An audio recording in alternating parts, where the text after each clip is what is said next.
everyone. It is now 7 o'clock, so we'll go ahead and call this board meeting to order. Today's date is August 23rd, 2022. First item on the agenda is the adoption of the agenda as submitted, and this is for possible action, so I would entertain a motion. I'll make a motion to approve the agenda. Second, Wilkie. Okay, a motion and a second. Any board discussion about the motion? Any public comment reference this motion? Seeing none, we'll go ahead and call for a vote. All in favor say aye. Aye. Aye. Motion carries. Thank you. We'll move on to agenda item number 2. It's a flag salute and be led by Trustee Ramirez. United States of America, and to the republic for which it stands, one nation, under God, indivisible, with liberty and justice for all.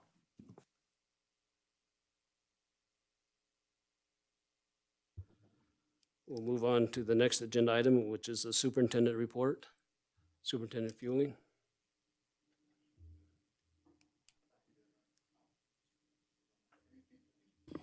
Okay. Thank you, President Varner. Good evening, trustees. So, if you didn't know, school started, which is pretty exciting, and it's been really exciting getting around and just seeing a lot of happy faces. I think everyone is ready to be back. Parents at some of the events were clearly very excited to see their kids' teachers and just all of the pieces that come with the start of the school year. So it's been a lot of fun.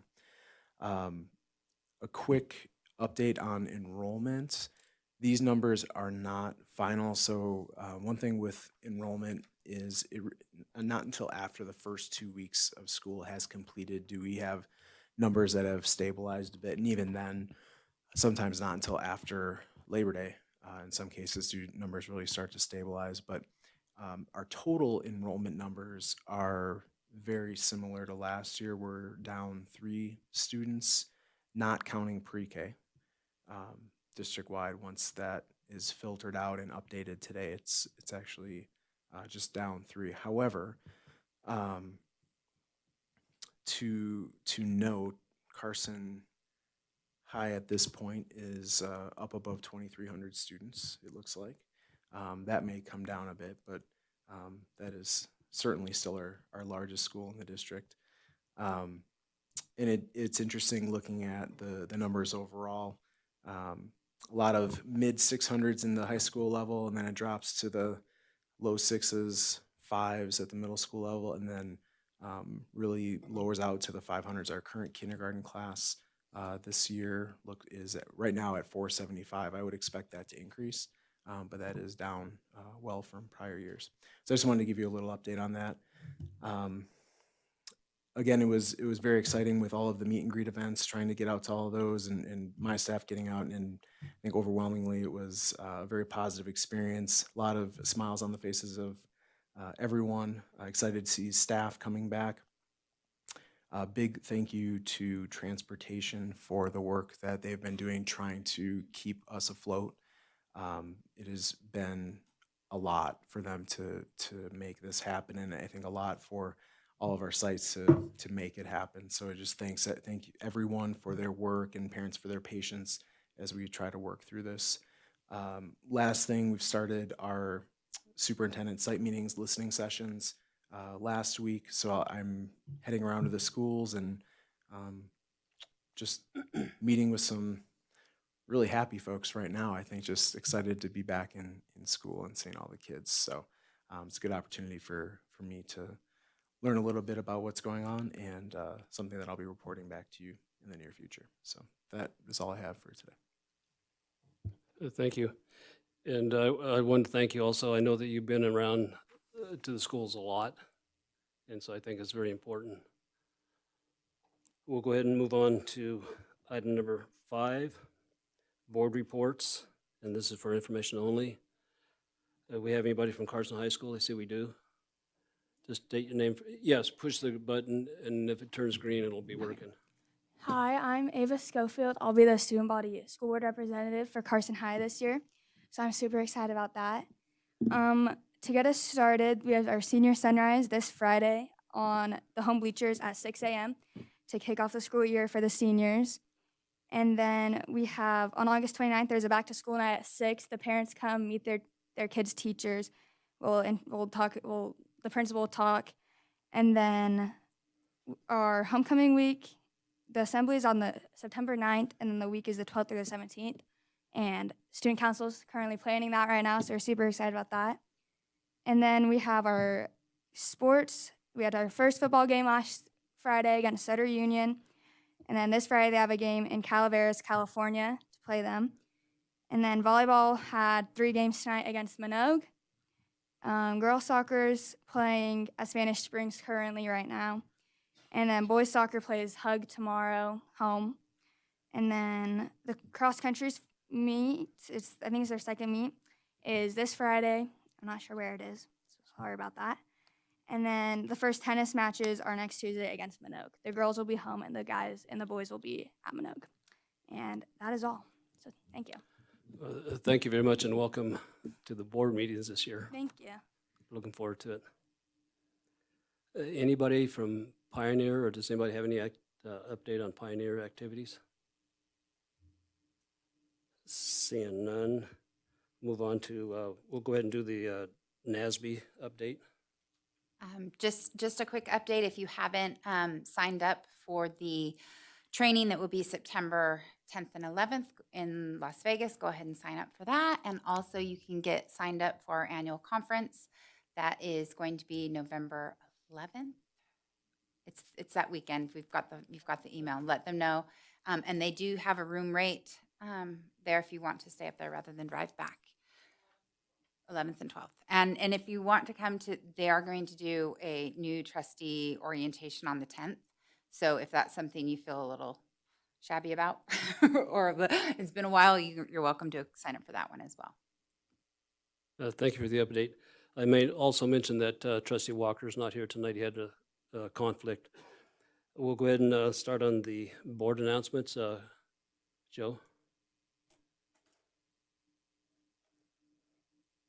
Thanks, Rich. I just want to welcome everybody back, teachers, students, families, and of course, all the staff that takes to run a school. So welcome back to the school year. It's always exciting, and we look forward to a good school year. Always work to do, and this is the beginning of it. I do have an announcement from Pioneer, a couple of them. Pioneer held 5 days of parent orientations for incoming and returning online students before classes started. Second announcement, the Rock Creek 4-day adventure trip with Project Discovery. They leave on August 27th. And then on September 14th, there's an open house from 5 p.m. to 7 p.m. with a free barbecue for all that attend that evening event. And those are my announcements for Pioneer. Thank you very much. Stacy? From Pioneer, the new principal, Mr. Tuttle, wanted to remind everyone that Empire is a governor's designated STEM school. They're working on transforming their school into a 3D dimensional textbook. This means that they are trying to create learning spaces in and around the physical space of their school. As part of this work, they have started redesigning their hallways into different habitats and murals and 3D pictures. More work is still to be done in their hallways. In addition, they are creating outdoor learning environments, including 2 outdoor classrooms and a school garden, which can be viewed during the open house on September 7th from 5:30 to 7 p.m. Our team of people are focused on taking Empire and its students to the next level because what starts here changes their world. Actually, I think, was that Empire, not Pioneer? Nope, that was Empire. Yeah, okay. Just wanted to clarify, you said Pioneer, but I Oh, just did I wanted say to clarify Pioneer? for I the meant public. Empire, sorry. No problem. Yeah. And then we had an open space and Parks and Rec joint meeting last Monday, and they have recommended certain parks for leash and on leash and trailheads. And if you want to see what they're recommending to the Board of Supervisors, it is on the carson.org website. If you want to give your input on that. And that's all I have. Thank you very much. Don? Dr. Conley at Eagle Valley has a couple of things to say. Monday, August 22nd and Tuesday, August 23rd our sixth graders participated in Breaking Down the Walls social emotional learning activities. Students learned what empathy means and found commonalities with other students. These activities allowed students to get to know each other better and establish new friendships. Also, the new physical building addition is working extremely well. Eighth graders spend 80% of their day in the new area. With new academic teaming this year, all students travel very little between classes and tardies are virtually non-existent. Teachers and students on common teams are collaborating well and establishing great learning and behavioral expectations. And that's all. Thank you very much. Lupe? So from Carson High School, as we heard earlier, they are having their open house on the 29th at 6 p.m. at the Big Gym. And the principal is super excited to have the parents come and meet their students' teachers. The fall sports season is in full swing. That includes football, cheerleading, volleyball, soccer, cross country, tennis, and girls golf. They are encouraging the community members to come and support them during their home games. And then I also had the opportunity to attend a couple of events at Siliger Elementary School. One was the meet and greet for the kindergartners. That was really exciting. And then I also attended the open house and saw the smiles that Superintendent Fueling mentioned. The kids, the parents, it was just really exciting to see how excited everyone was to be back in school in person. I also commend Superintendent Fueling because really he has been attending all these events, and then he is also promptly responding to our emails. So thank you for all you're doing. I also attended the Partnership Carson City. I am a member of the of that board, and one of our assignments from the executive director was to recruit members. They are missing 2 members for the board. So if anybody's interested in serving on the Partnership Carson City Board, please contact the executive director. And that concludes my report. Thank you very much. Laurel? Okay, for Fremont Elementary School, they're going to have a parent meeting on September 1st at 5:30 in the cafeteria. And Dr. Ward says to please check your parent square for details. And unfortunately, I didn't get an email into Mr. Brown, so I don't have a report for Fritch. But turning it on and off and on and off. I did watch the interview with 2 Fritch students that was really delightful. So it was on the first day of school. Those kids were very cute. So Thank you. And I have 2 reports tonight. One from Bordwick Bray. Principal Raquetta would like to just let everybody know that so far they've had a great start to the school year. Everybody seems to be excited. The teachers are glad to be back into school and kids. And they had a successful back-to-school meet and greet.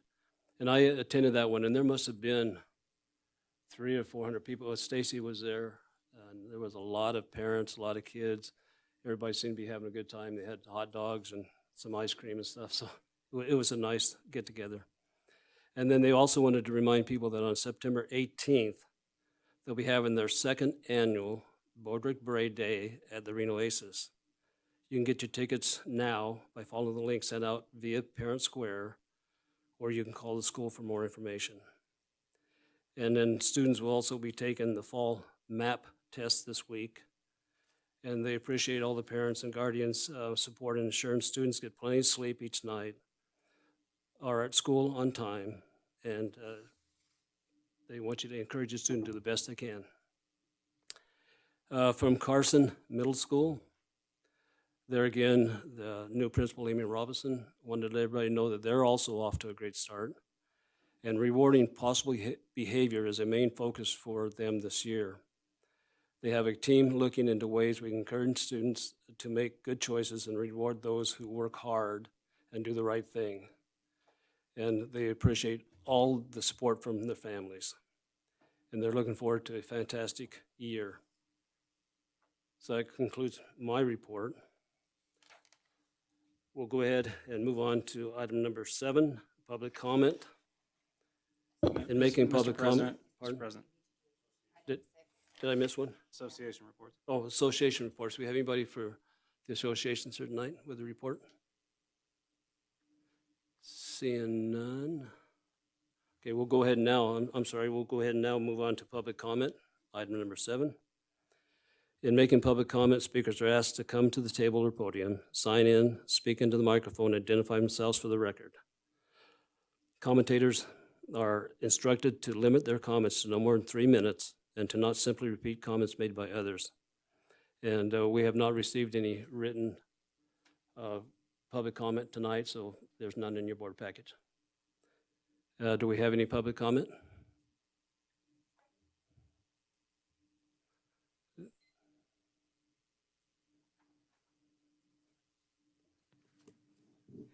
Joy Truszynski, Carson City resident. Good evening, everyone. I want to bring to the attention of parents that a new school has opened up named Legacy Christian Academy, located at 1630 Snyder Avenue, Building B, here in Carson City. There is still time to enroll your children in kindergarten through 8th grade. Their curriculum has nothing to do with Common Core, which is used in our Nevada government schools. You know, Joey, I appreciate that, but that's not anything to do with the agenda tonight. I have a right to make a comment, and If there it's is, on the agenda, you do have that and, right. and Mr. it's about President, schools. If I may, Go ahead. it's not whether it's on the agenda or not. Your public comment is limited to matters within your jurisdiction. Right. Schools outside of the Carson City School District are not within your jurisdiction. Thank you for the clarification. Legacy Christian Academy is in Joey, I would Carson. ask you to please limit your comment to something that's under our I jurisdiction. I have a right, Mr. Varner, No, you don't. yes, I do, under freedom of speech of the Constitution of the United States to make a comment. Now, please let me speak without hindering me. Thank you very much. There is no I think we're going to critical ask you race to be cut theory, off. sex The rule, Mr. Varner, education. very specifically is Right. on any matter within this board's jurisdiction or control. Yes. Free speech applies to the extent that there is anything within this board's jurisdiction or control, but it is not a blanket free speech like you would have walking down the street, for example. But I'm not hurting anyone. I'm just explaining. Joey, we were trying to get back to the rules. Thank you very much. I appreciate your comments, but we're going to have to ask you to not continue unless you have something as we spoke about. I think you are being a tyrant. And I I'm think just trying to follow the rules. the rules are, I have a 3-minute right to speak my mind on subjects. And if I believe that the Carson City curriculum in our schools are teaching critical race theory, I have a right to say so. And I have a right to say If it's that it under is the wrong. jurisdiction of the school district, you're exactly right. I'm talking to the parents, not you, because I know every single one of you, you don't care. But I am calling for the parents to hear me, heed me, and make a stand against the curriculum in the school, which promotes sex education, critical race theory, and is not teaching really the basics.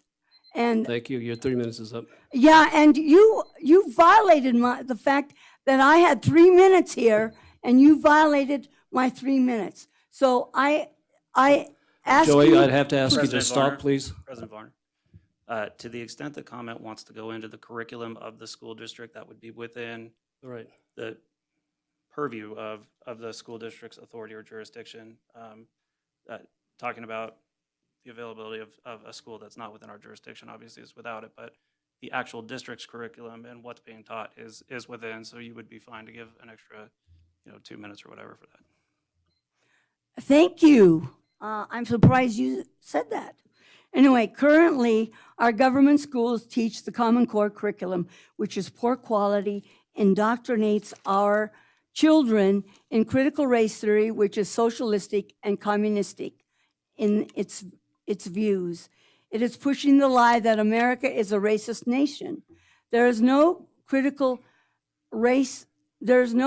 thinking, and the expression of Judeo-Christian values, which our country was founded upon, are not taught.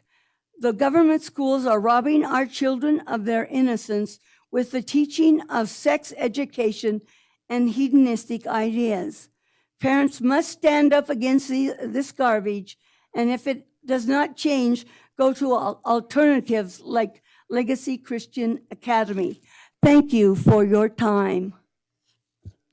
Thank you.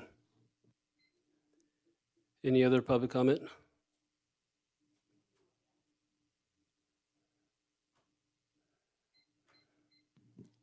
Heather Coe, and I'm here because my child asked me to be. I came here 2 years ago, starting out, wanting to know what everyone was going to do about catching our kids up, and they are behind. No one has ever done a thing. So I want some answers.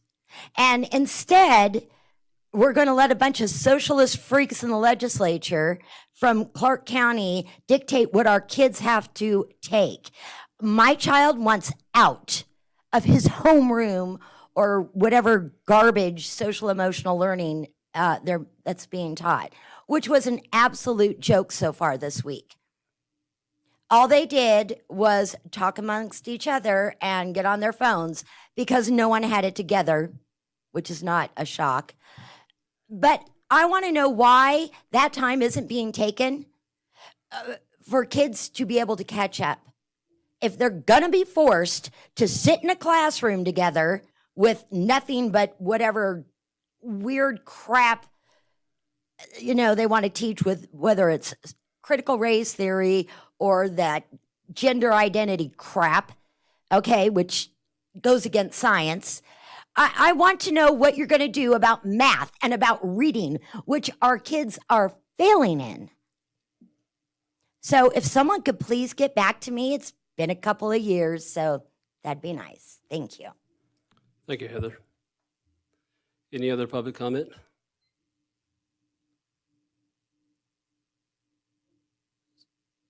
Seeing none, we'll go ahead and close public comment for the night. Thank you. We'll move on to agenda item number 8.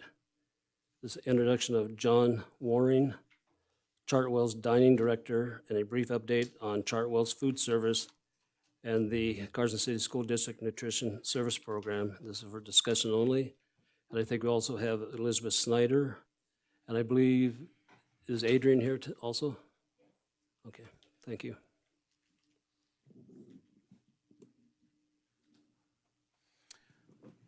Do you want to go first? Yeah. Is that cool? Okay. Yeah, go ahead.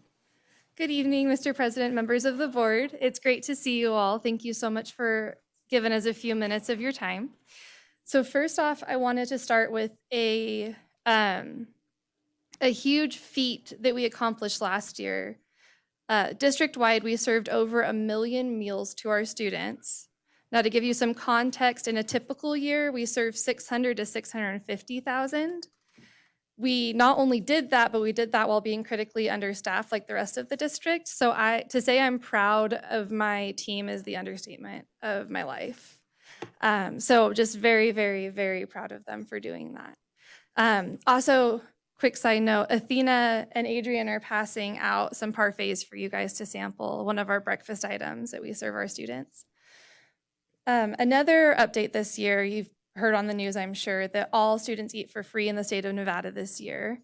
And that's wonderful. It's one of the things I've been most excited about this year. We don't know if that is going to continue because it's due to state funding, and it wasn't actually passed until the end of June, this past June. But the School Nutrition Association, both our local chapter and our national association, is advocating for free meals to continue. And I am going to be the vice president of our chapter this year. The president is the head, sorry, thank you. The head of our division of the Nevada Department of Agriculture is the president, and that's both of ours main advocacy is for free meals, either nationwide or statewide. So that's what I have for our program for general things. But I also wanted to introduce John and Athena and Adrian. So Adrian is our district manager with Chartwells. John came on our team 2 years ago when we brought Chartwells in as our executive chef, and he did a wonderful job. Last August, our dining director through Chartwells took a job with the Nevada Department of Agriculture. And so John has been doing the job of 2 people for the last year. In May, he was officially promoted to dining director, and we've been working so well together this last year. I'm thrilled with the partnership we have. July 5th, Athena Peter started as our executive chef, and she has proven to be friendly, a very hard worker, and a very quick learner. So with that, I'd like to pass it on to them for some updates with what we have planned this year. Could I ask you a question real quick before we go on? Yes. And AJ, I don't know who to ask it to, but with the students eat for free, great idea. How does that impact our contractual agreement with Chartwells supplying food? I'm wondering if this financially helps us or does it really not make a difference in terms of how our contract is structured? Yeah. So really, it's a great thing for everybody. The kids get to eat for free. The district gets to continue to collect great reimbursement rates, and Chartwells gets to continue to collect our fee. So it's a win all the way around for everybody, really. It's going to help drive participation, which is fantastic because the more kids we can feed, the better. Hungry kids don't learn well, so we want them to eat. It's really no different than any other year, other than the state is basically going to subsidize the school district on the reimbursements we get. So there's no change to the contract whatsoever. And yeah. Sorry, President Go ahead. Gasser. So in really kind of bottom line, our concern over the last years has been that financial guarantee part. So in terms of that and the impact on it when the state is giving these reimbursement rates that we otherwise would see from the feds across for all kids, while our revenues likely wouldn't be as high as they were last year, they will still be much higher than normal, especially due to increased participation. So we would expect it to be another strong year financially because of that. So the guarantee that has been provided at this point is still the guarantee, but I would fully expect that we'll go beyond that. Are there any other questions before I do my little spiel? Thank you for having me. Again, I'm John Waring. I'm the Director of Dining Services for Chartwells. I'm basically your man on the ground here for Chartwells. 2 years here, starting my 3rd year with the Carson City School District, and it's been fantastic. It's been a great lifestyle change for me. I worked at UNR for like 15 years serving freshmen, all the way up from a line cook to basically an executive chef there. Switched over to this K-12 division, and it's a whole new world, and I love it so much more than anything I've done in my whole life. Now that we are no longer in so much of a survival mode, that we're kind of crawling away from the COVID years, and we can get out there, it was great hearing all the stories about the meet and greets and people coming together and the smiling faces and the happy kids.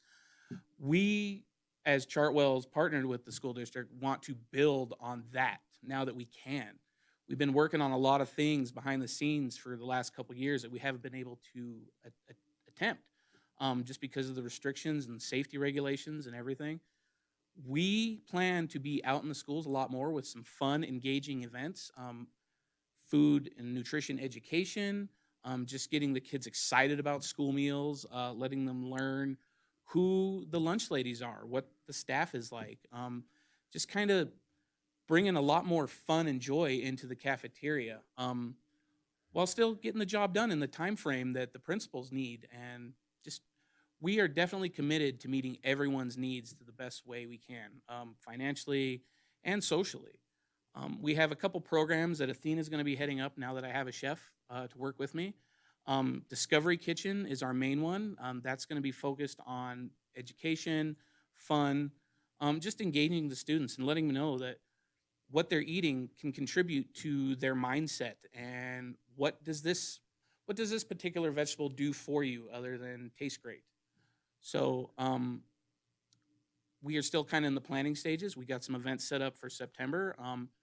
Once we get some things rolled out, I hope to be able to come back and kind of present to you the great results of our hard work and showing you the happy faces of the kids that are going to engage in these programs with us.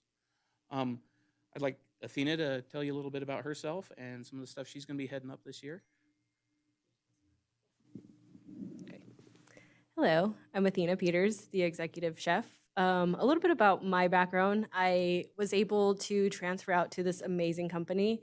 I was in California. I was working for Bon Appetit at Google. So I was on the campuses over there feeding probably like, I don't know, 4,000 meals a day. So I'm used to this. But, you know, K through 12 is a little bit different for me. And it's honestly, I've been here for, I don't know, maybe since July, and I've got to meet, you know, the lunch ladies. I've got to serve at the schools already, and it's been great. Everybody is just so nice, and, you know, it's such a great program, and I'm really excited to be a part of this team over here.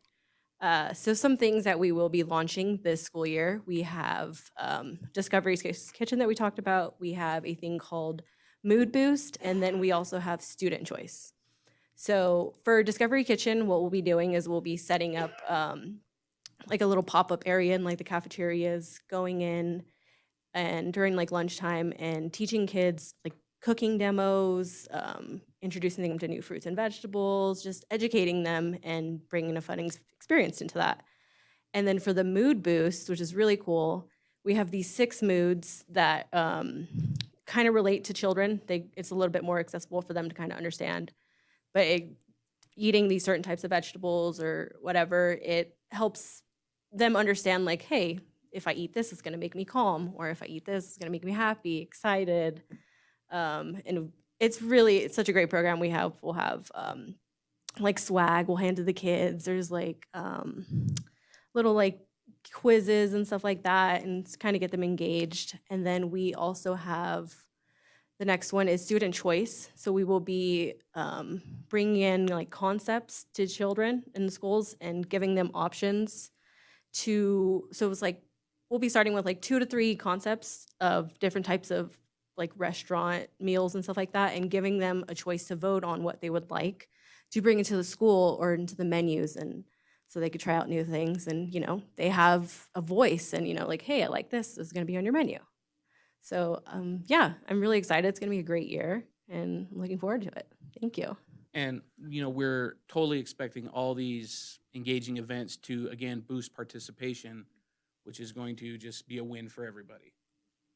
So. Hi. Do I have that on? Yep. I am Adrian Karkas. I am the district manager for Chartwells. I bring experience that I was a director for 7 years, so I have that operational experience. But to kind of cap off what John and Athena have told you, it really comes down to I'm excited about the partnership that we have with Carson City School District. Our mantra is happy and healthy. And really it comes down to it's more than just food service. We're here to make sure that what we do aligns with the mission statement for the school district. Because you can't tell me that if we don't do a good job in that lunchroom, that student's not going back into the classroom. We need to make sure they're ready to learn. And so we've got to keep them happy. And then also the other part of it, it's just beyond feeding them, because we're feeding the mind. Teaching them what they put in their bodies makes a difference and helps them in that education. So it is a truly exciting partnership that we have here. I was kind of teasing Elizabeth a little bit. We really want to showcase what we do and keep that happy and healthy going all the time for all students. So thank you. Thank you very much. Any questions, comments from the board? Laurel? I was just going to comment. I spoke with several moms of quite a few children each, and they were so appreciative of the lunch services being available, and all just talked about how much their kids enjoy it. And I know my 2 youngest just really enjoy it as well. And I having had still have 5 boys, they're much happier when they're fed. And that's a good thing that this is available. And we know, of course, that kids can't learn if they're hungry and they have difficulty focusing. So thank you for what you're doing. Joe, go ahead. No, we're happy to have you guys in the school district. I think Chartwell's, I was introduced to Chartwell's during one of the NASB conferences a long time back, and I always thought you guys did a great job, and so we're happy to have you here. So thank you for that. I think the challenge we all have, and obviously, Chef, you have, is that balance of, talking healthy food is great, and we want to provide healthy options, but, when it comes right down to it, a kid just wants a chicken nugget or something. And so what's your strategy to kind of balance that so that we're, I'm guessing at the end of the day, if you have to throw something away, you're throwing away a lot less chicken nuggets than maybe salads. But so how do we balance that? So one thing I've learned in the first few weeks is different schools and obviously different children have different tastes. So what's really great is the kitchen managers that we have, they get to understand what these children like. And then, we'll get a list of like, hey, they like all these vegetables, or like they don't like these ones. So we know not to put them on the menu. And we kind of cater to those schools. So what we'll be doing, we have an amazing selection of menus. Obviously, we'll deal with seasonality, what looks good, colorful. But yeah, we have a huge array of things that we could be pulling from, but mainly the kitchen managers are our biggest resource in catering to those schools specifically. Yeah. Go ahead, Stacy. So I can't tell you how excited I am. I can't believe it's year 3 already. And when we projected, you guys came on with your guarantees, and it was supposed to be year 5 when we actually broke, which I think you guys and the legislature and the governor for that, I know that has something to do with it. But I know that when we went through the RFs, you guys talked about the Discovery Kitchen. So I'm really excited to see how that goes, because it was exciting then. I'm a little worried if you're going to let them pick out the menu, because they're going to pick pizza or chicken nuggets 4 to 5 times a week. I did have the chicken and the corn dogs at Eagle Valley Middle School, and they were pretty good. I was pretty shocked. I'm not a corn dog person. So, but I am excited because it's my last year, and I worked on the nutrition, getting the vendor for 3 rounds. So I've seen a lot and done a lot, and so I'm really excited to see what you guys do with this year, and I'm excited to go out with a 0 transfer to nutrition services. But just one more thing, how are you getting out the word and getting the participation to everybody knowing that it's free? So far I have put out 3 parent squares this year. If we see a dip in participation, bless you, I'll put out more. We also have it on the website. It was on a media release at the beginning of the school year. I know Dan Davis has put out a few media releases. I'll have him do stuff throughout the year on social media. That's so far my plan. Do you think you'd be able to reach out to those that aren't taking participation? I know it's a lot of time, so I don't want you to spend a whole lot of time there, but to find out why they're not, if it's free. I know some of the kids have different dietary things and things like that.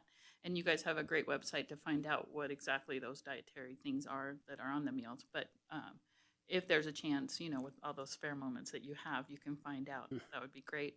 And the other thing is, there were a lot of people at these meet and greets, and there were tables of different vendors and different groups in Carson. So that might be one of the ways. And we talked about that when we had the group meetings, about going to the open houses and the things that people are actually there and sampling, because it's really good, I gotta tell you.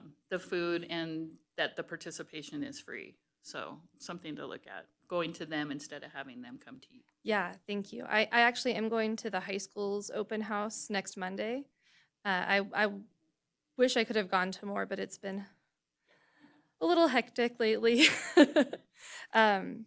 But yeah, that's also part of the Discovery Kitchen and the mood boost and everything. And the student choice is a huge one for getting that feedback from students. I've heard one plan that we'll probably put into play during the student choice of actually going to the cold lunchers and saying, hey, why don't you want to eat our food? Because the corn dogs are good, but they're also low fat and whole grain. They don't taste like it. They're really good. Thank you for all you guys do. We do appreciate it, and it is important for our kids to get fed. Any other comments or questions? Lupe? I'm excited about these initiatives. I think it's exciting that you guys are going to educate the students why they should eat the vegetables. I know that they may listen to you guys because they did not listen from the parents oftentimes. I know my daughter didn't. She's like, no veggies, thank you. But they will listen to other people. So I think it's exciting, and I would agree with previous comments. I think the parents need to know about these because I think it's working together and getting the parents excited too about what their children are receiving in school. So, thank you. Any other comments from the presenters? Seeing none, go ahead. I would just like to say that, again, we're extremely excited about the opportunities that we have available to us this year with the nutrition department and the partnership with the school district, and we fully intend to take advantage of them. And thank you for having us tonight. And thank you for the presentation, and thank you for all the good work you're doing. We appreciate it.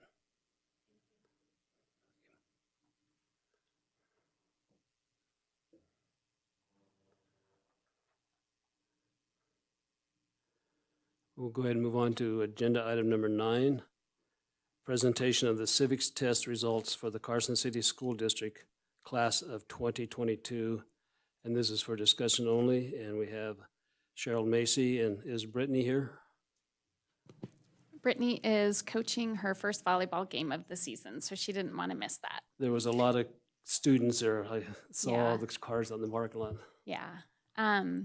Next year we'll do this in June, so she can be here. She was very disappointed she couldn't be here.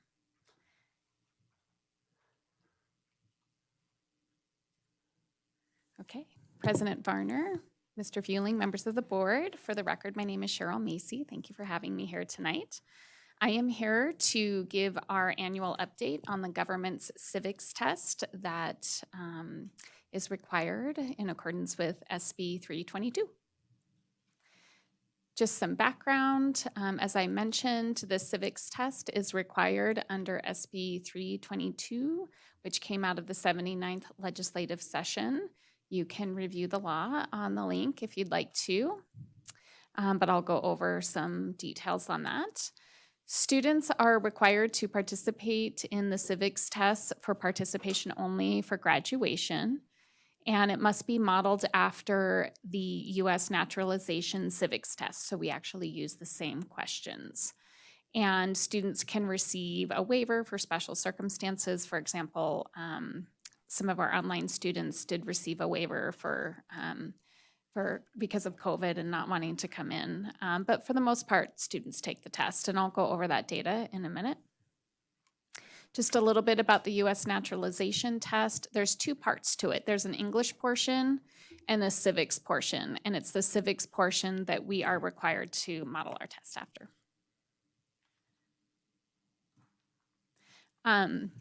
So I went over this last year, so I just bolded the part in yellow that's specific to what we do. We give the assessment in government at the end of the semester. We have 50 questions. We had to decide what would be a passing rate. We kept it concordant with the naturalization test, which is 60%, but most of our students do quite well on it and are far above the 60%. And we do make it 10% of their summative course grade, because we do believe that this content is important. And in case you're curious, I just put in a couple sample questions that come right from the naturalization test. And this is our data for this last year. We had 502 total students take it. And by the way, I want to say thank you to Dr. Medina, who did all the legwork for gathering this data. 430 completed the assessment, which is 86% of our students. And so I really want this to be 100% next year. So we're going to work on that. The main group that surprised me was our students in Jumpstart, and that was a group we did not capture. They take Political Science 101 at WNC, and so we're going to have to make sure this year that we capture them with this assessment. Of the other students who didn't take the assessment, it was a mix of out-of-district transfers, so we'll need to make sure we capture those students, online students, and then students who didn't take government because maybe they're going to be graduating the following year, even though they're seniors that year. As I stated, our goal is 100% participation, so we really need to work on that. Last year, we had 84% participation, and I was expecting this number to be quite higher, so Brittany and I will be working with Carson High School, Pioneer, and Jumpstart to make sure that we're getting all those kids assessed with that. Passing rates, out of the 424 students who took it, all but 6 passed. They do get an option to retake the test if they don't pass, but again, they only have to take the test for graduation. So this isn't a proficiency exam. They don't have to pass it to graduate. With that having been said, of course, we want all of our students to pass it. And I'll give you a minute to look at that data.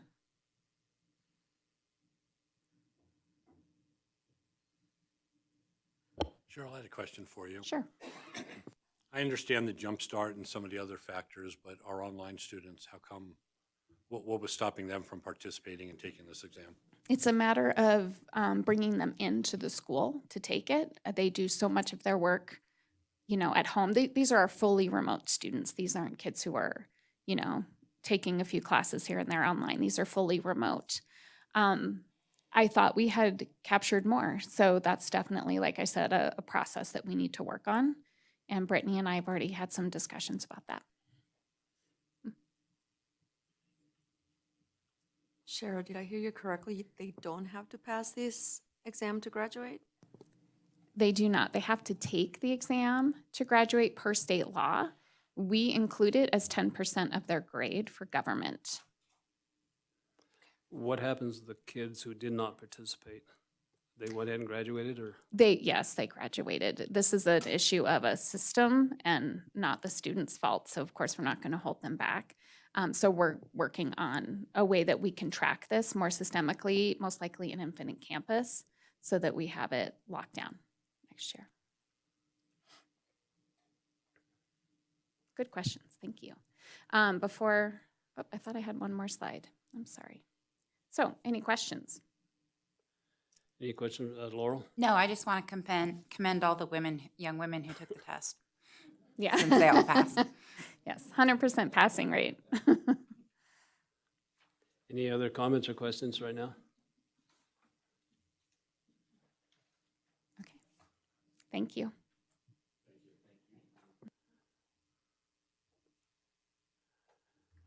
Cheryl, thank you for the presentation, and the information is good for me to know.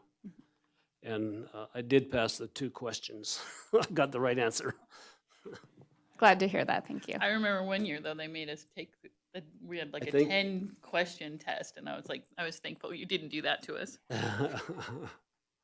But thank you, Cheryl. I Thank appreciate you. it.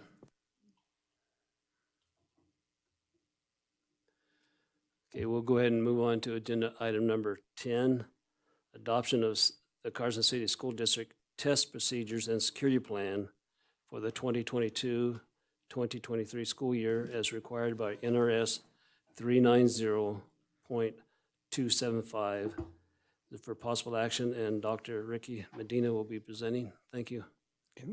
Yeah, good evening, board. Thank you for having me. Yeah, Ricky Medina for the record. I'm presenting tonight the district's test security plan. And I've been here for 15 years now, and we've pretty much have been doing the same test security plan for most of those years. And the thing that I would stress is that when it comes to our state assessments, especially the ones that are required for accountability, there's not a ton of flexibility. The U.S. Department of Ed basically tells the Nevada Department of Ed, you could do whatever tests you want to give at whatever grade levels you want to give them, as long as you do them at these grade levels and follow these very narrow rules when selecting your tests. And so really the tests that they choose are the ones that are available, the ones that are most appropriate for our state. And for most of them, they do a really good job of sticking to our Nevada state standards. And with that, with each year that we give these assessments, not only does the U.S. Department of Ed and the state get better at kind of providing clearer policies, clearer procedures, but so do the test vendors. So we have this test security plan, but for every assessment that we give, there's a test security, there's like a document, a manual for the teachers to follow, a manual for the site administrator to follow, a manual for the district to follow. And so in here, this test security plan really closely resembles what you would see if you looked at the state plan. There haven't been any changes since last year, any substantial changes. We've already actually have started testing at the elementary and middle schools. Elementary started with their MAP test this week. Middle school will start with next week. We got permission from the Nevada Department of Ed to use their training videos with the old dates on them because they haven't had time to update the new dates. But they said pretty much that's all that's going to change. All of the content's going to be the same. In our test security plan, we kind of lay out kind of what procedures we're going to follow. I would say the most important thing for the community, parents, and staff to know is that our state assessments, they're not optional. And the feds require that the state gives them, the state requires that we give them, and schools are held accountable if we don't meet our participation requirements. And for most of our assessments, that's kind of a big task.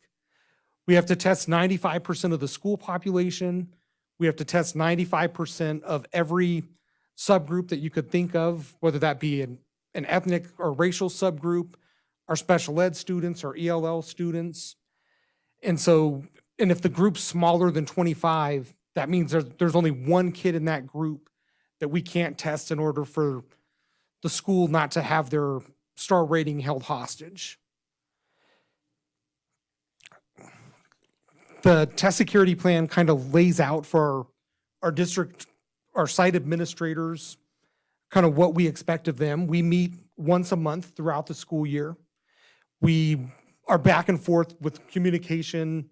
We have our group on SharePoint where we kind of share what we're doing back and forth. Because one of the big things that's in the plan is we have to provide training kind of over and over again to our teachers. So there's one kind of initial training that kind of covers like general test security. But then for every assessment that we give, there's additional test security training that they have to take.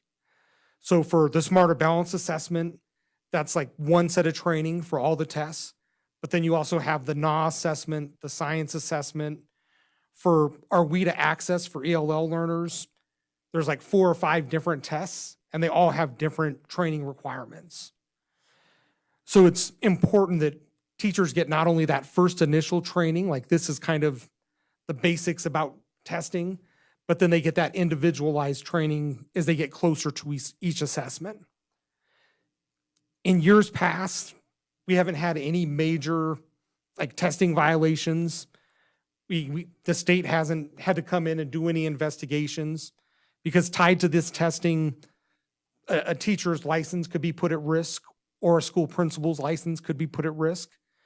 Typically what we see during a normal school year, there's usually like 3 to 5 students that have cell phone or smartwatch violations. And the vast majority of those aren't during testing. It's typically the test is over. Most of the kids are done. The kid forgets that he's in the classroom. He's not supposed to have his phone, but then he pulls it out to text mom to say that I'm done. And that's like a major like test security thing because the kid might take a picture of the test while they have their phone out. So those irregularities usually result in the kid's score not testing, even though they're already finished with the test. So there's typically like 3 to 5 of those at the secondary level. At the elementary and middle school level, it kind of depends on the test. With the MAP assessment, it's typically issues with kids logging out of the test early and then they have to log back in. And depending on what button they click, sometimes it's easy to log back in. Sometimes it requires them to call me and for me to do something special behind the scenes. And there's usually just a handful of those. And then the biggest kind of test security things that we've ever had is like maybe the fire alarm goes off or somebody isn't aware that there's testing going on in the building and they get on the intercom and start to make announcements. But usually we're trained up now where it's like, if something like that happens, everybody knows to like yell at whoever's making the comments to stop. It used to be like when we first started, we'd keep like cell phones in the back of the room and a cell phone would go off. And instead of just turning the phone off, a teacher would let it ring for like 30 minutes. But we've gotten better at those types of things. And with that, I would leave it open to any questions that you might have. Any questions from the board? Any comments? I see none, but I just know that the teachers are pretty well aware of how important test security is. And I know that you guys provide a lot of information to them. And so thank you for your hard work. And I'm wondering on the cell phones, could they just be, like you said, turned into the back of the room, or when the kid takes a test, have them just put them up? If Yeah. they would, I don't know. I know you're not going to search them, but Yeah, so typically what happens now is either there's some teachers that collect the cell phones, like they kind of have their box and it's like put your cell phone in and at the end of the test you could get your cell phone back. Otherwise they're left in backpacks at the back of the room or outside of the classroom. And usually there's like one or two kids that they're going to keep their cell phone. Like they see it as kind of a bigger than test security. That's for them, that's kind of their safety.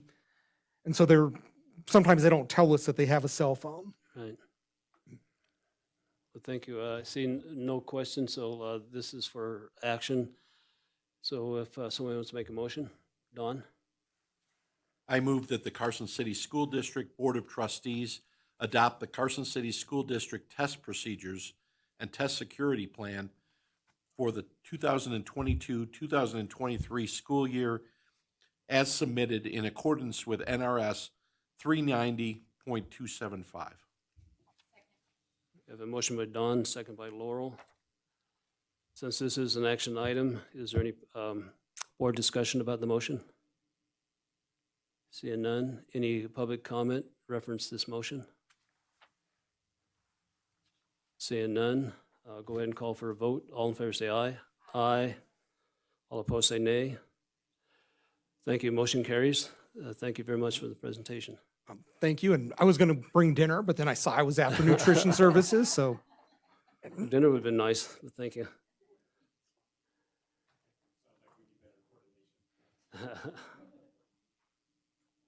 We'll go ahead and move on to agenda item number 11, the annual review of the Carson City School District Policy and Regulation 543, safe and respectful learning environment, free from bullying or cyberbullying, for which no changes are proposed, per NRS 388.134, to include an outline of Safe Voice, anonymous reporting system used to report threats to the safety and well-being of students. And this is for discussion only, and Mrs. Fuson is presenting. Thank you. Thank you, President Varder. Tasha Fuson, Associate Superintendent Ed Services, for the record.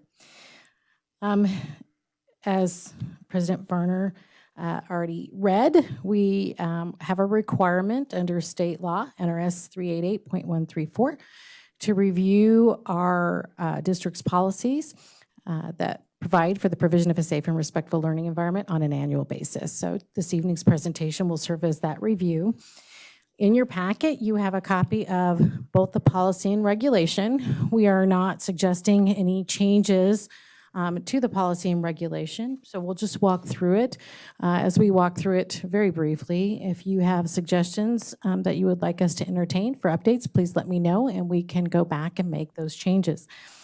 In taking a look at policy 543, Obviously, our policies typically start out with a policy statement. So in accordance with NRS 388.121 and 388.145, the Carson City School District strives to provide a learning environment that's safe and respectful in which persons of differing beliefs, races, colors, national origins, ancestries, religions, diverse gender identities or expressions, sexual orientations, physical or mental disability, sexes, or any other distinguishing characteristics and backgrounds can realize their full academic and personal potential. The Board of Trustees in the district declares that any form of bullying or cyberbullying is prohibited and will not be tolerated. So that's basically the premise of our policy. The rest of it kind of goes into the requirements of state law for us to provide for training for staff, really around bullying and cyberbullying, prevention, as well as suicide prevention, intervention, and postvention. Before we move into the regulation, which really gives us more detail, are there any questions or suggestions about the policy? Any comments, questions, concerns? Seeing none, go ahead, please. Okay, thank you. So heading into the regulation 543, really Part A just gives us a really in-depth definition of bullying and what bullying means under state law. So again, that's quite long. I'm not going to read that. I know you've all had the opportunity to review that. We haven't updated it in the last couple of years. If you look at page 2, Part B goes into, again, another definition of cyberbullying and what that means for schools. Part C talks about education and training. This is really an important part of our regulation. So we are required to provide training to students and staff and board members regarding raising the awareness of bullying and cyberbullying. We are required to train staff in particular on how to report bullying and cyberbullying.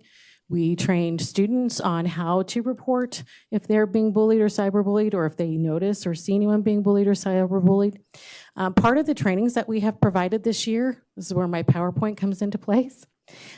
These are trainings that we have provided via Absorb. So with our we work with PullPack, as you know. One of the benefits of working with PullPack is that they have a suite of trainings available to districts on an Absorb platform. So it's asynchronous learning. So our employees all the way from transportation, bus drivers, nutrition services, teachers, parapros, clerical support staff, trustees, you all get them, are then assigned to these tasks. So in the spring of 2022, we launched the suicide prevention, intervention, and postvention module, as well as bullying and cyberbullying. For any of our staff members that were new this year, they were also required to do that as part of new hire. But this way, we were able to get some of the training done for our staff in the spring instead of putting it all in the fall. We also have an online training for mandatory reporter. I think, as you all know, we are all, as educators and working with students, mandatory reporters. If we witness a student or hear of a student being abused or mistreated and or bullied or cyberbullied, we're required to report. So there's training on those requirements. We also have a module on autism or autism spectrum disorder, what that looks like for students, an awareness piece. That's a new piece that's come to fruition as of recent legislation. And that is because many students with autism or those who are on the autism spectrum are not often necessarily served in a resource or a CLS classroom, right? There's a whole spectrum for students who have autism, and many of them are served in a general ed environment. So that module goes over what those characteristics and traits are so that we can better serve our students that might have that disorder. We also had a module for making schools safe for LGBTQ students. This was new this year, and it's specifically around just being able to be respectful of people and their individual differences, and making sure that no matter what, what characteristics our students have, that they are at school and they feel safe and they feel secure and they're not bullied or cyberbullied. So that's what that module is about. And then we also have a module on students experiencing homelessness or children in transition, also known as McKinney-Vento. So again, the same thing, helping our educators understand the telltale signs so that sometimes our students don't ask for help or sometimes their families don't ask for help. So if we reach out and we're proactive about it, we can make sure they get the services that they need. So those are some of the trainings that we did and have been offering, or actually not even offering, it's required because I do have to report to NDE what trainings we do and what our participation is. So every year I fill out a report, says we trained this many administrators, this many teachers.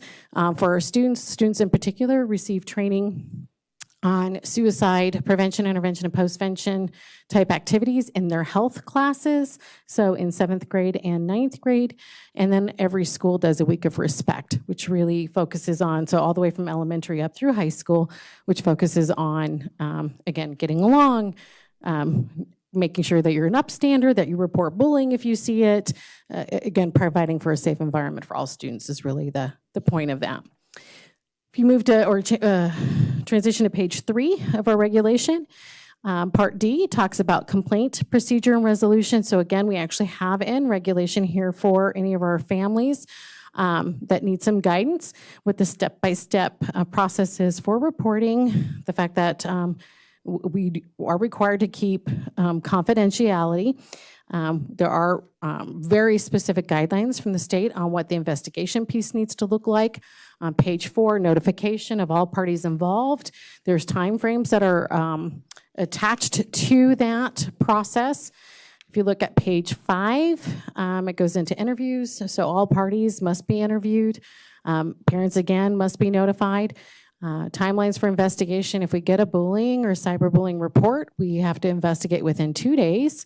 And we can request in a 3rd day if because of the large nature of that bullying investigation, which they are extremely time intensive because you're having to interview all parties, we can request from the family of the victim and the victim themselves a day extension. So that's what the timeline part is. We are required to do a written report of that investigation, whether it was founded or unfounded. And we are required in number 8 to follow up. So not later than 10 school days after the report, we have our social workers that will do follow-ups with the victims and actually even with perpetrators. So if a student was in trouble and put out, we do reentry plans with them to make sure that we're addressing I guess the core of the reason why they're acting out. On page 6, it goes into action, what actions may be taken, as well as discipline. And the important thing to note is in a bullying and cyberbullying investigation, if the claim is founded, that we as a district have to make provisions on behalf of the bullied victim. So in other words, if, for instance, you have 2 students that are in the same class and one student is bullying another student and the decision's made that we need to split them up, it is the victim that gets to stay in that class and it is the student who is doing the bullying that gets removed, those types of things. So we take the victim into account with any discipline action that we take to provide for their safety. We also are required to write safety plans for victims of bullying and cyberbullying so that we can make sure that they know they can go to on campus. If it's a situation where they're avoiding a specific area because, when they're walking home and they might have to walk through, an area that they don't feel safe in, we work with them about how can you, avoid that area? What is another route home? Those types of things. Can we get you a bus pass? So we do safety plans for students. And then, of course, those students who are actually the students who are doing the bullying or the cyberbullying, then we actually take a restorative stance with them in terms of, yes, we do discipline, but we also try to make it a teachable moment. So we do work with our school social workers. We joined, we're working with JPO this year to do some Tier 2 interventions within our schools with students so that they can come in and work with us hand in hand with small groups of students to try to help them learn alternative behaviors instead of acting out in that kind of a way. And so those will be positive things. Just for people that are listening and might know, what is JPO? Oh, sorry, Juvenile Probation Office. I apologize. They're wonderful partners to us. And actually, they'll be doing some, like I said, groups with our 7th graders and 8th graders this year, and meeting with them in social studies classes to talk about legal matters and things like curfew, things you wouldn't think about maybe as a parent from the legal perspective, to talk about to students about what, you know, that they're required to adhere to, and what will occur if they break those laws, or, you know, go against those laws, what a citation means, what that looks like. So it's going to be a good thing. And in addition to that, then they're going to come in, like I said, and do some small group targeted work with some of our kids who are maybe frequent flyers to our discipline offices and might need a little bit more intervention. So I'm excited about that. That's going to be new to us this year. At the bottom of page 6, again, it goes into the discipline pieces. On page 7, there are some exceptions at the bottom of page 7. So, you know, for instance, a student who's enrolled in pre-kindergarten, if the behavior is addressed through measures intended to modify the behaviors, there's certain things that's not appropriate to discipline. In other words, that's what it's saying. We handle those in a different way. And also bullying, this policy when it comes to discipline does not pertain to like adult against adult. So sometimes we get that this adult is bullying that adult. Not that we don't intervene and address those issues, we do. It's just addressed under a different policy regulation than this one is referring to. And then of course it talks about record keeping and how we have to keep, what kind of documents we have to keep. So I have a few other things to chat with you about and share with you about, but are there any questions on this regulation piece, or any idea or questions or suggestions that you would like me to add? Any comments, Joe? Clarification, I might have missed it. So this document, this policy pertains to student against student. Correct. Bullying and cyberbullying. We have a separate policy for adult to adults. Yes, there's separate ways that we handle like employees. What and that if kind for of some thing. reason you had adult bullying a child or a child bullying adults? How is that handled? So the reporting would be the same, and we would ask students and families to report in the same manner, and that is you just call a school administrator, and or you can report via Safe Voice, which we're going to, I'm going to show you in a minute, and then we investigate that. It's simply that rather than the process is like the 24-hour notice, and you know that it's managed in a different manner. It's still investigated.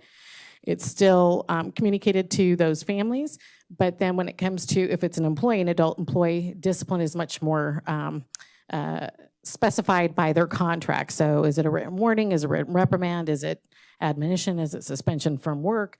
You know, so we have to take both parts into account. Back to the slide you have up, the education and training. Mm-hmm. So this is all dated 2022, so this is like the new, kind of the newest stuff we have on education and training. So these are the modules we just assigned. So the top 2, we assigned to staff in spring. So I think we launched them in February, and we gave them till June 3rd to complete them.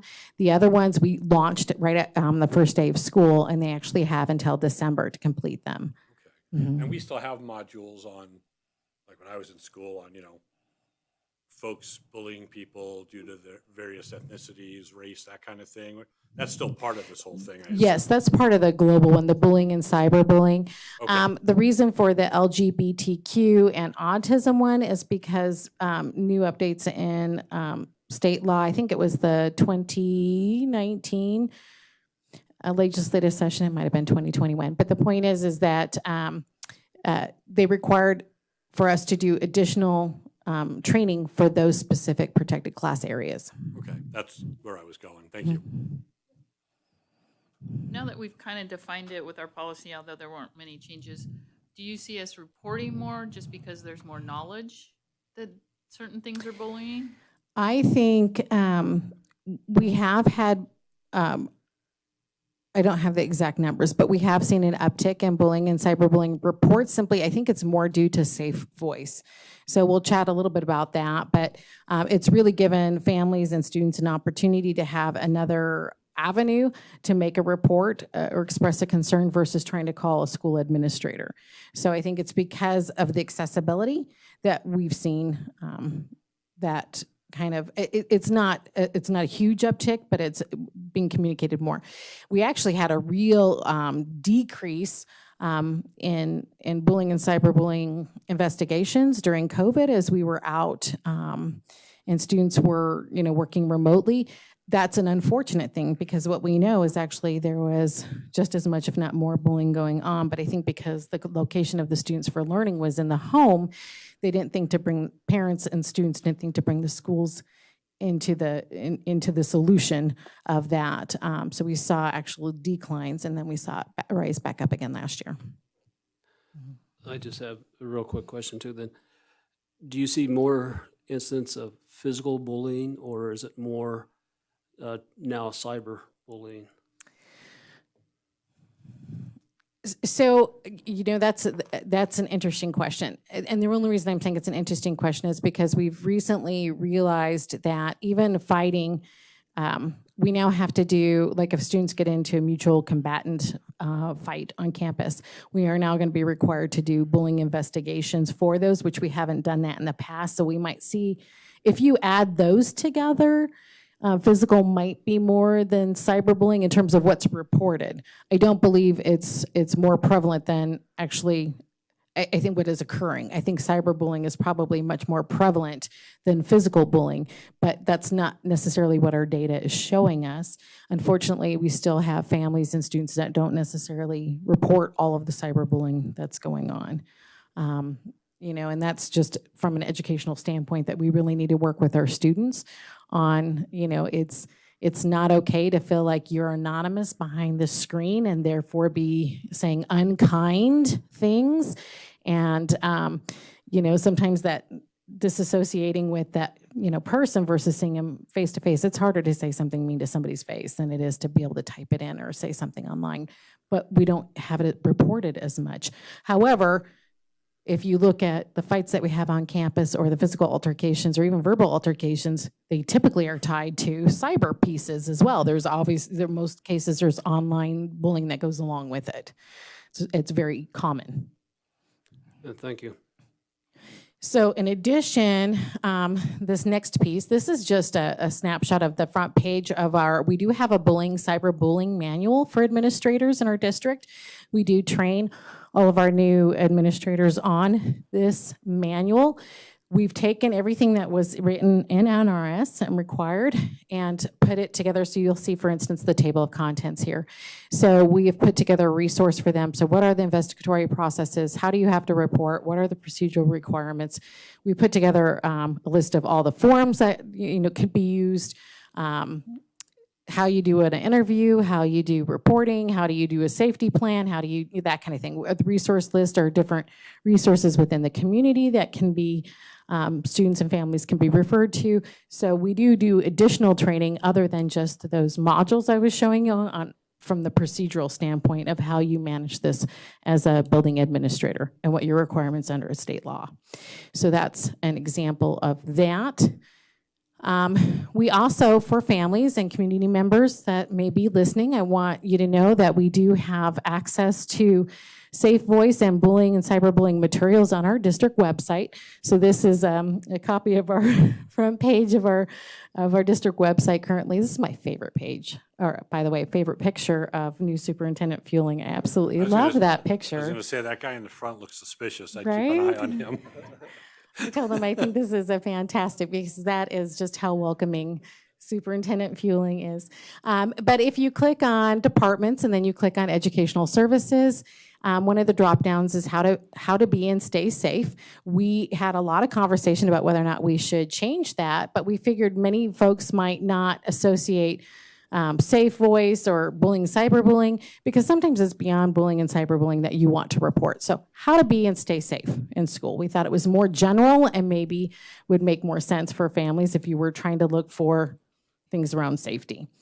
This is not the only place we have it, so I'll show you that in a minute.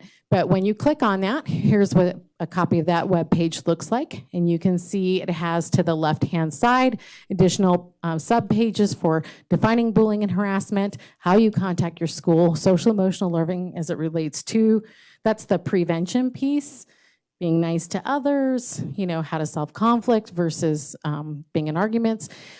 Safe Voice has its own page. Being an upstander really is about not being a bystander and watch what's going on. It's about you need to step in and intervene, not necessarily physically, but you need to intervene by reporting, right? So if you witness something, so we talk to our students about that. If you're witnessing somebody being bullied or cyberbullied, you need to report so that we can intervene. And then we also have on the bottom of our very front page, so this was under Mr. Fueling's picture, at the bottom of that front page, there is actually a link to Safe Voice as well. It's difficult to have all these things front and center on, a web page when you have all that information. So we also have, for every one of our schools have links and information about Safe Voice on the individual school website as well. So they live there.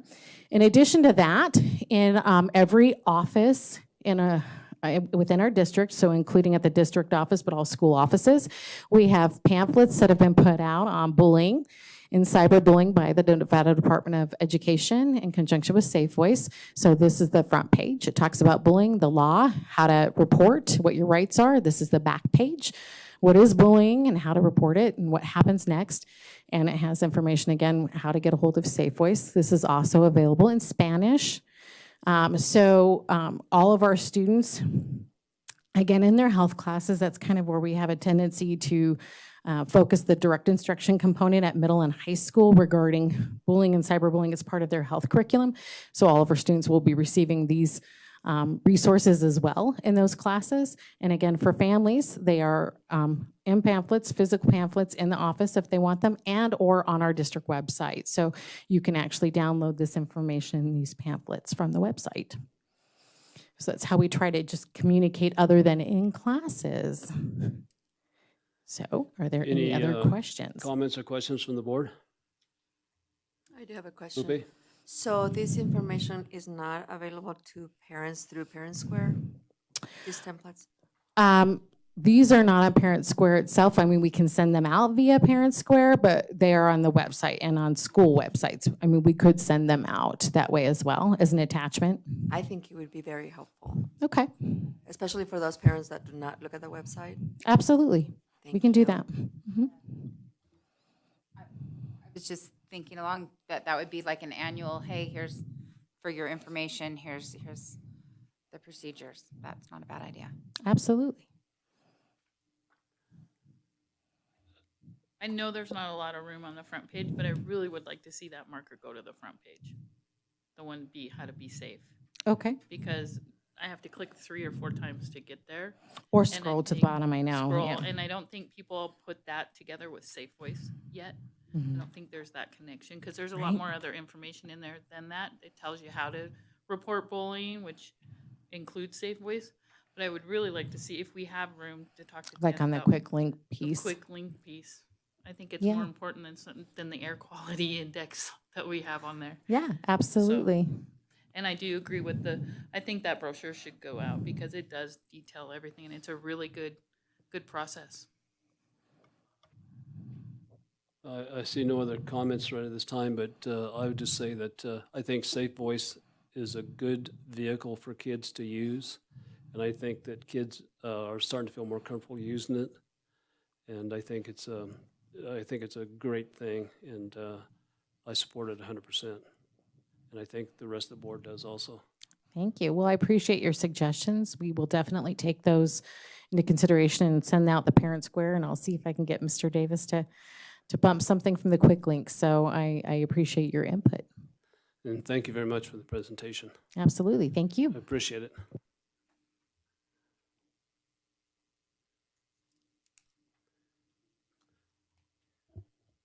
And we'll go ahead and move on to agenda item number 12.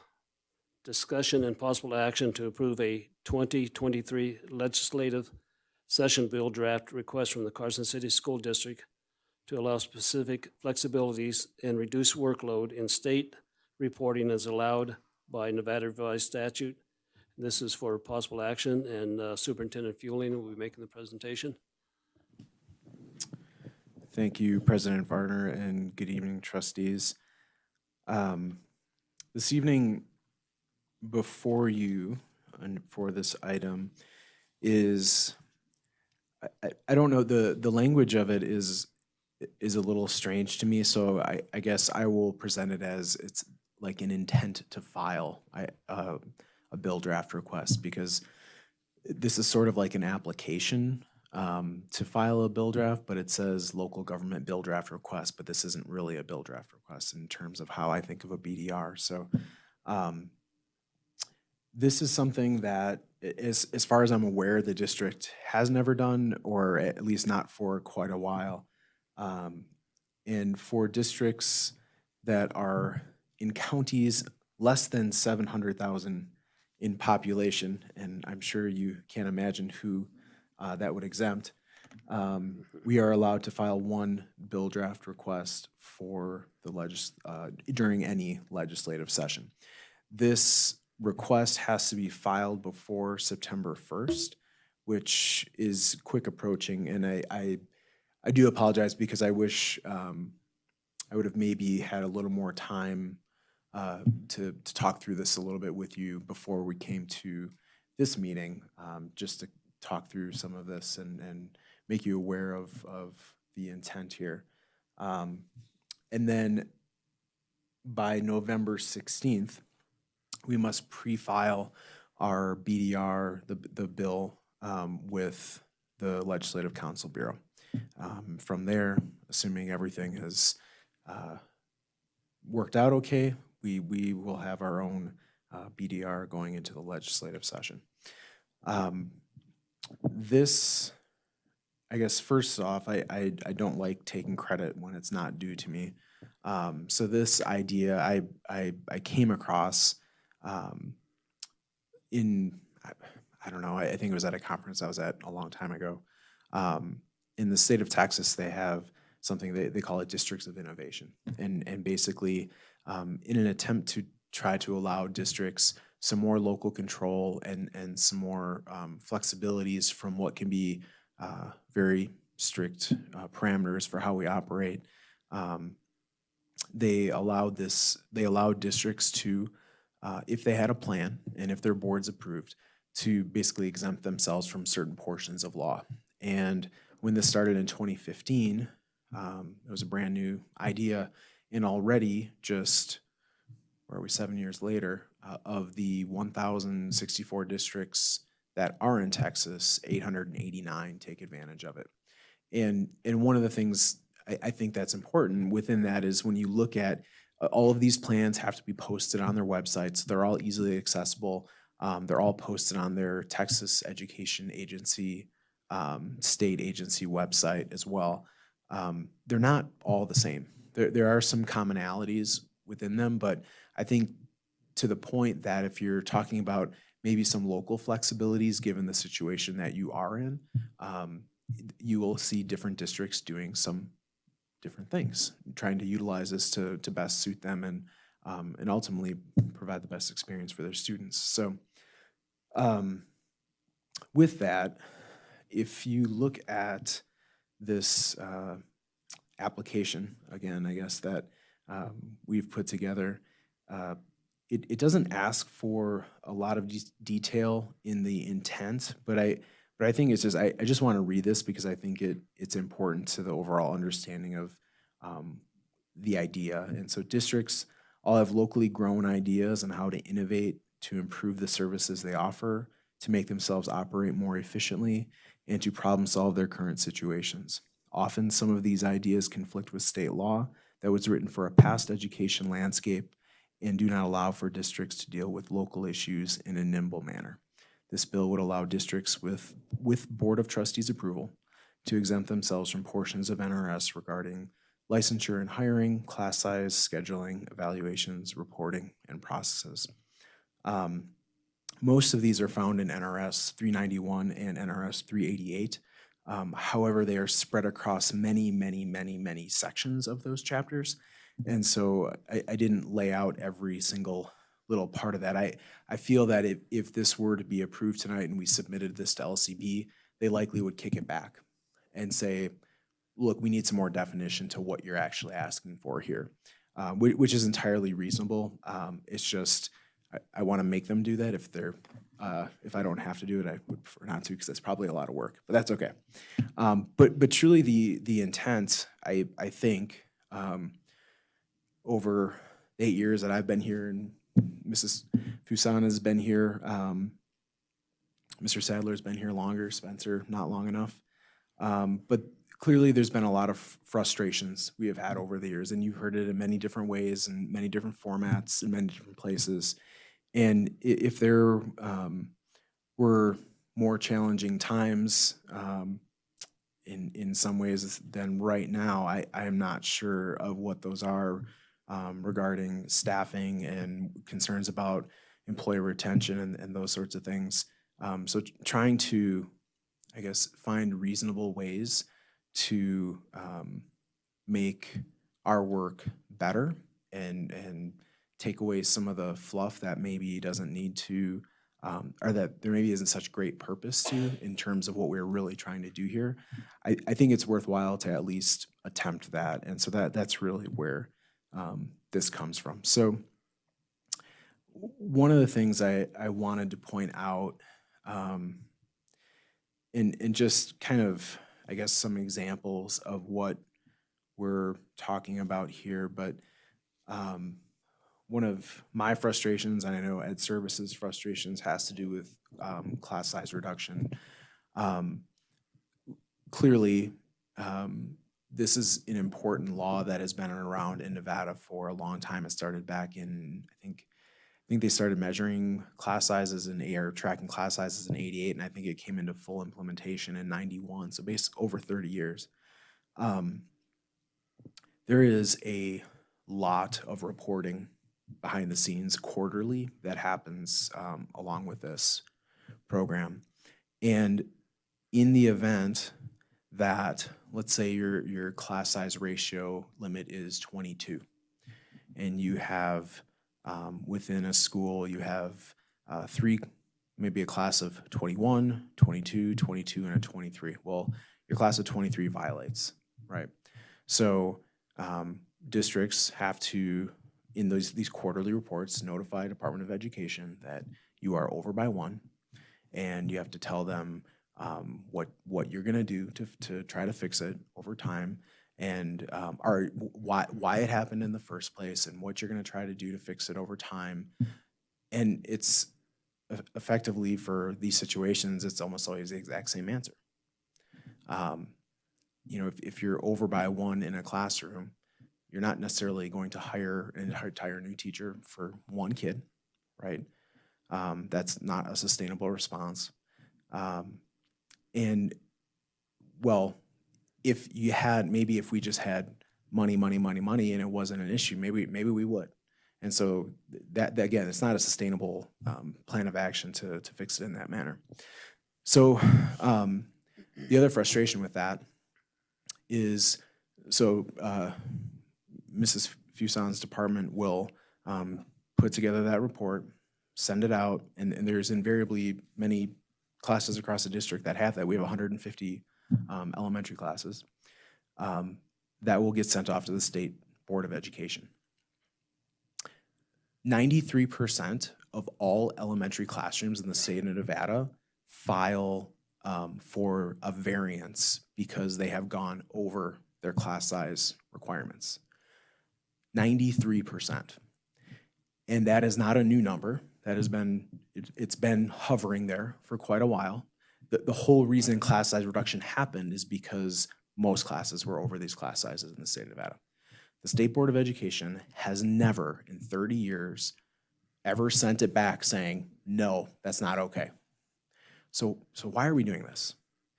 I understand, I don't think any of us would argue that that larger class sizes are a good thing, right? We want to keep that within reasonable margins so that teachers can operate and do their thing and manage their class and deal with the grading and all that sort of thing. But it's one thing to have like this goal and to work hard to stay near there, but it's another thing to kind of get slapped on the hand, but it's not really a slap every single time, and all the workload that comes with that. So that would just be one example, and that's one that has frustrated me a great deal over the years. And so one of the things, as an example, that you could potentially say, we recognize the importance of keeping class sizes small.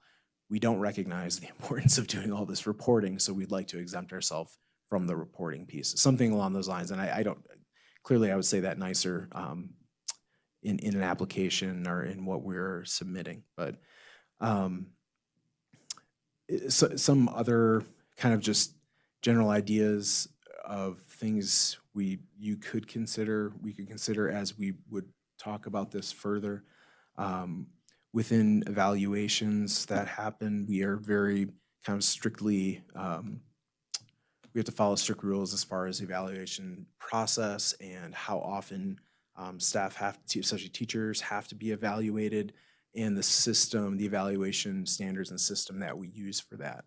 And maybe we, given the work being done in the district, maybe there would be a better option for an evaluation system than NEPF.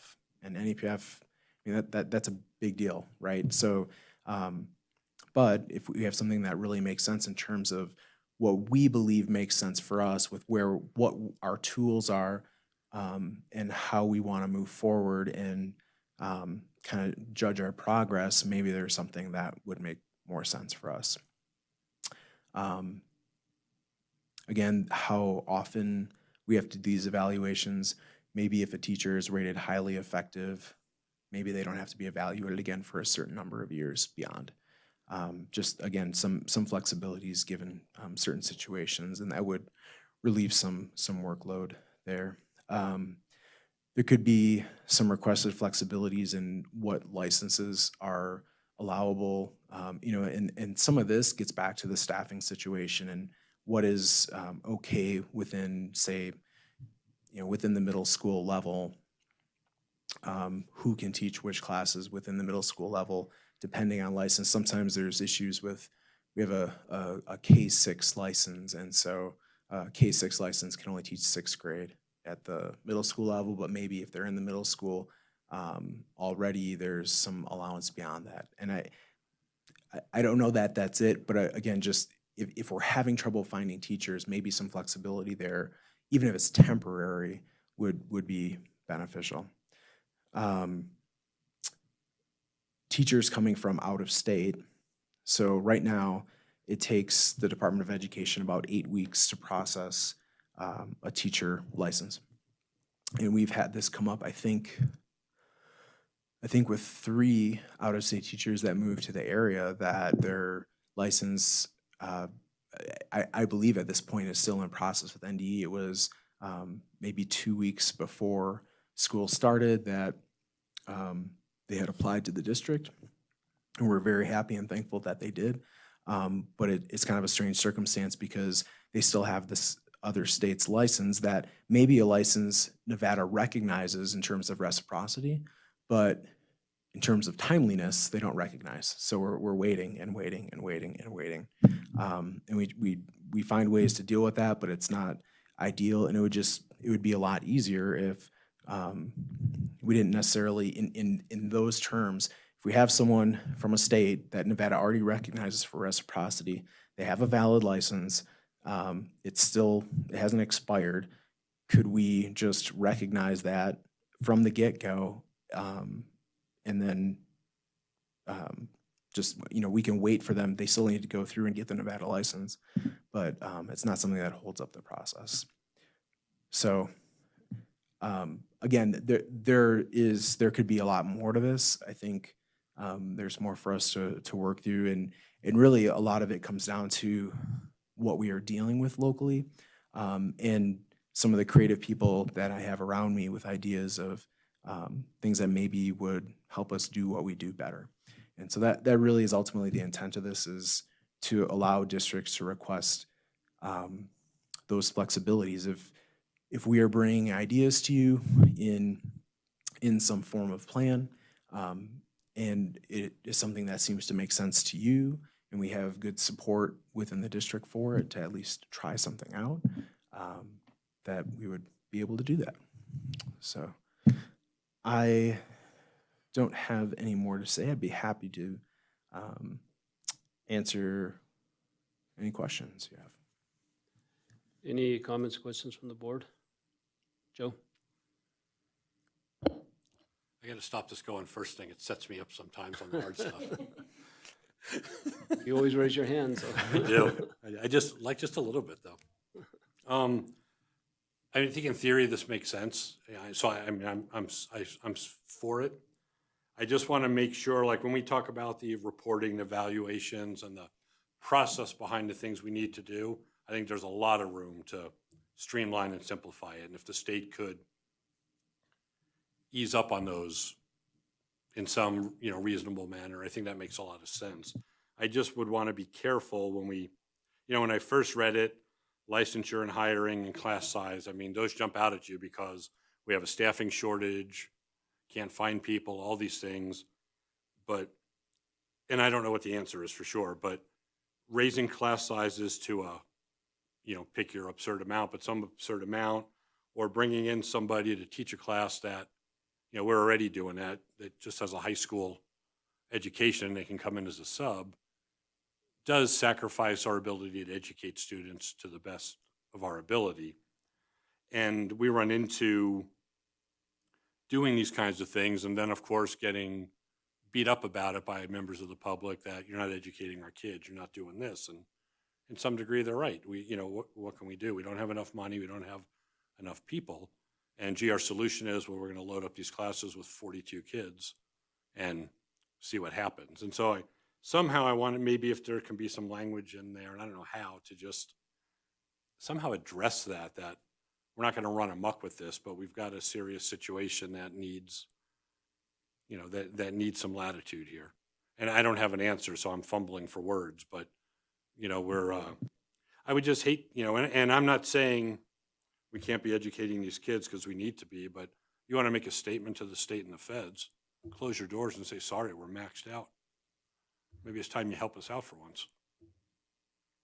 So, I don't know what the issue is, but I think, we got to be careful we don't jump too far. But I'm a big fan of easing on the processes and the paperwork and stuff involved. I think it's excessive. Thank you, Trustee Cassiopo. What I would offer, so if I understand this process, and Mr. Russell, if you think I'm misstepping, please feel free to step in. So I think with this process, this is by law, I think the last time that I would need to come to the board regarding this at all. I would very much expect to be coming back to you to show you what we come up with, and hopefully that would provide some better definition. I think the more eyes on this we have, the better. We clearly don't want to, push boundaries too far. We want to make sure folks are comfortable with what the outcome is, and maybe we get lucky and we get something passed. I don't know, but I think it's worth a shot. So I guess just so you're aware, again, I don't know that we necessarily have to come back with it, but I have every expectation that once we have something drafted, we would be coming back just to share it and make sure. I mean, ultimately, your approval of this to me is an approval of the entire process. So I don't want to, seem like we're trying to not involve you kind of through that, because I certainly would appreciate their approval, and don't want you to feel like you're being left out in the dark after we get past this point. Laurel, go ahead. I was thinking, is our district isn't hiring substitutes with just high school licenses. Was that just Clark and Washoe, or is that statewide? Just for clarification, I don't know. I think we can. I don't know that We we have. have. Oh, okay, Okay. okay. Okay, so anyway, it is statewide then. I was thinking it was earlier.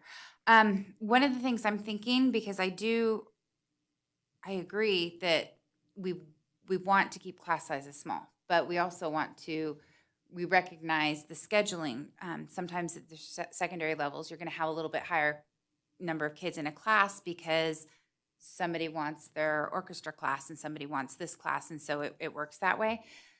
And so I think anything that we can do to help take out some of the reporting requirements or minimize that to make sure that we've got less paperwork. But I'm concerned, when you first read that last sentence, this bill would allow districts with Board of Trustees approval to exempt themselves from portions of the NRS. I think maybe if we add a qualifying statement after it, after you say regarding licensing, hiring, class size, scheduling, evaluations, reporting, and processes, that you could exempt yourselves from those portions upon presentation of an innovative alternate plan, because some of it we might, I don't know, and maybe talked, I think, I think you said you talked with Mary Przinski, and perhaps she would have some better idea, but I think somehow in drafting this to let them know, we don't want it to just, throw the NR, just say, we're not doing any of these things, but hey, here's the way we think we can do this more efficiently.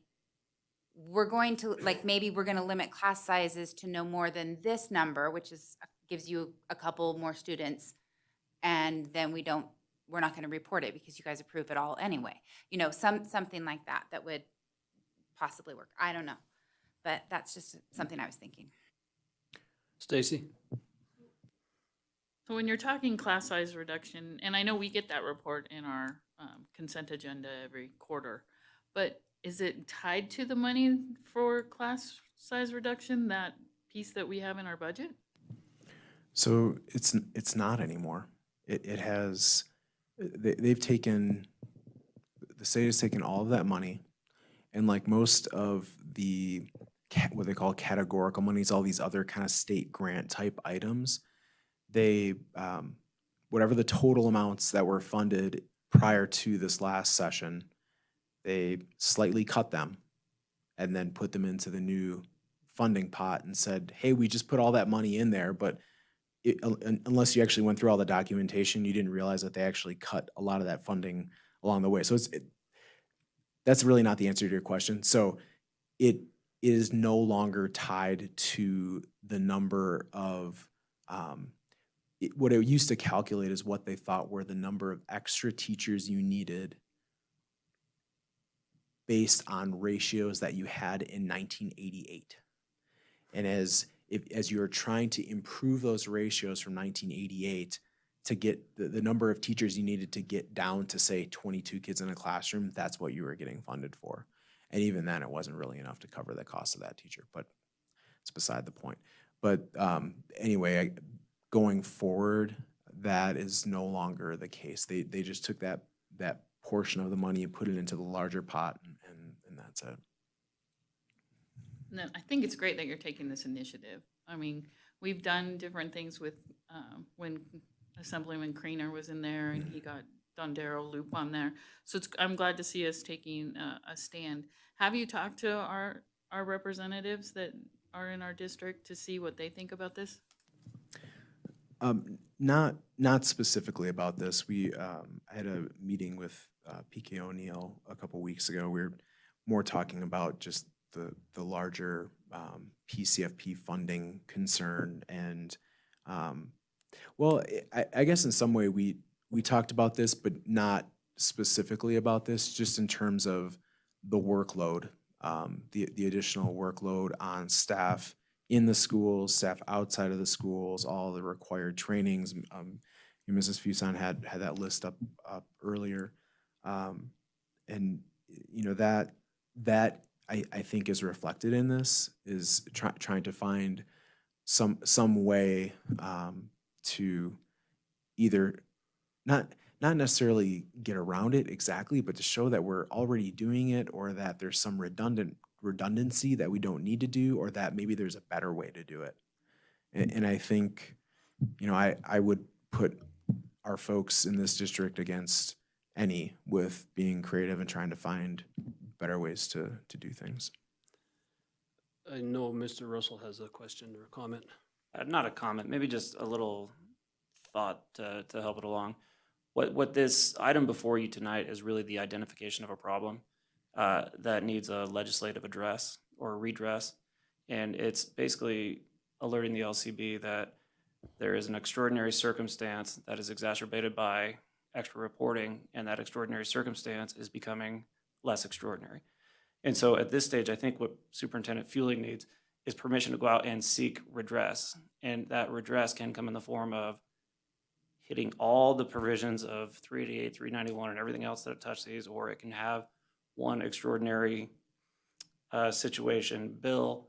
But having this application approved is a first step in the process that would allow Superintendent Fielding or Dr. Brzezinski to go talk to the legislatures, because their ears perk up when they hear that there is a PDR available that they can back and help pursue and have LCB fathom out.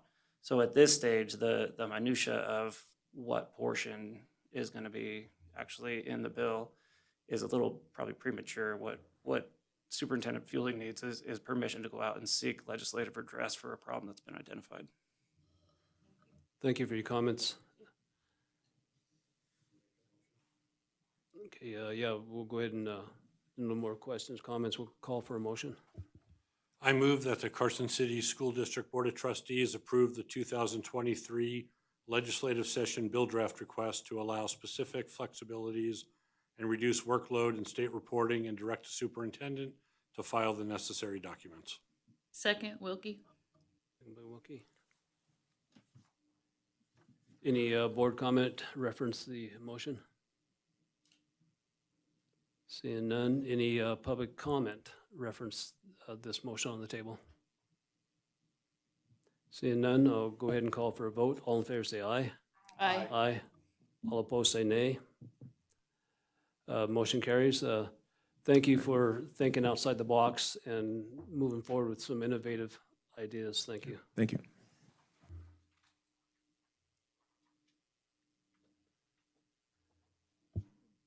Next item is item number 13, approval of the consent agenda, and this is for possible action. And I think everybody's had a chance to go through that and read it.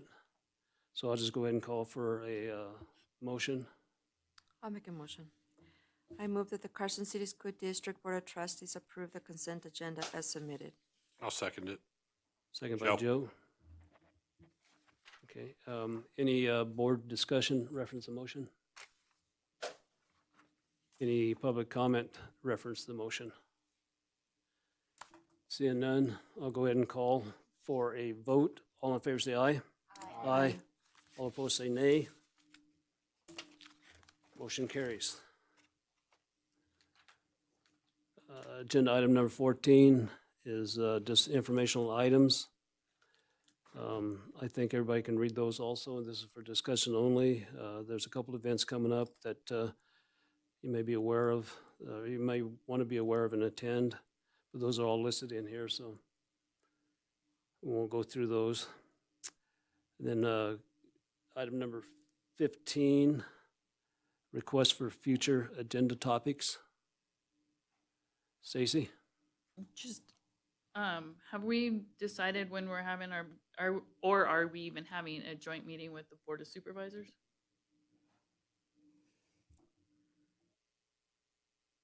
Sorry. Trustee Wilkie, so I believe historically, those meetings, and COVID kind of threw everything off. Historically, those meetings, I think, occurred in January and June.